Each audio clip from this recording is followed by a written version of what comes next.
বরুথিনী একাদশী 2024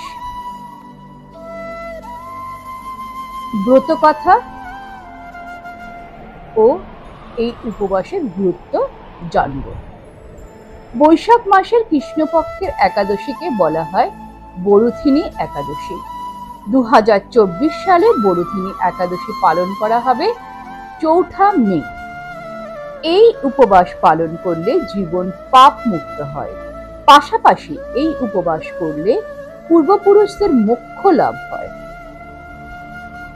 মান্যতা রয়েছে বরুথিনী একাদশীর কারণে স্বর্গ লাভ করেছিলেন রাজা মান্ধাতা। ঐতিহাসিক তথ্য অনুসারে নর্মদা নদীর তীরে একটি রাজ্য ছিল, যার রাজা ছিলেন মান্ধাতা। তিনি ছিলেন একজন দানশীল ও তপস্বী। একবার বনে তপস্যা করার সময় একটি ভাল্লুক এসে রাজা মান্ধাতার পা খেতে শুরু করার পর রাজাকে টেনে নিয়ে যায় বনের ভেতরে। রাজা মান্ধাতার তপস্যা ভঙ্গ হলো। যন্ত্রণায় হরি বিষ্ণুর ধ্যান করতে শুরু করলেন রাজা মান্ধাতা এবং নিজের প্রাণ রক্ষার জন্য প্রার্থনা করলেন। রাজার প্রার্থনা শুনে ভাল্লুককে বধ করলেন ভগবান শ্রী বিষ্ণু।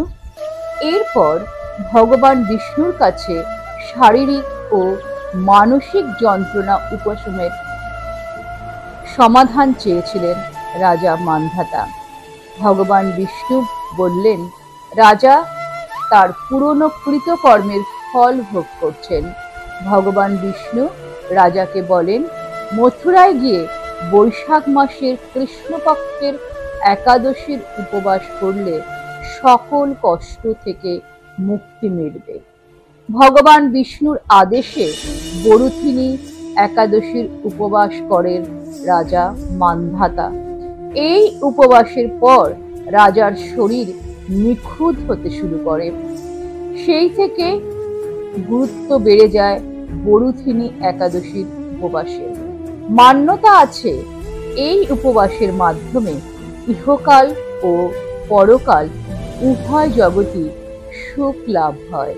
বরুথিনী একাদশীর উপবাস করলে 10,000 বছরের তপস্যার ফল পাওয়া যায়।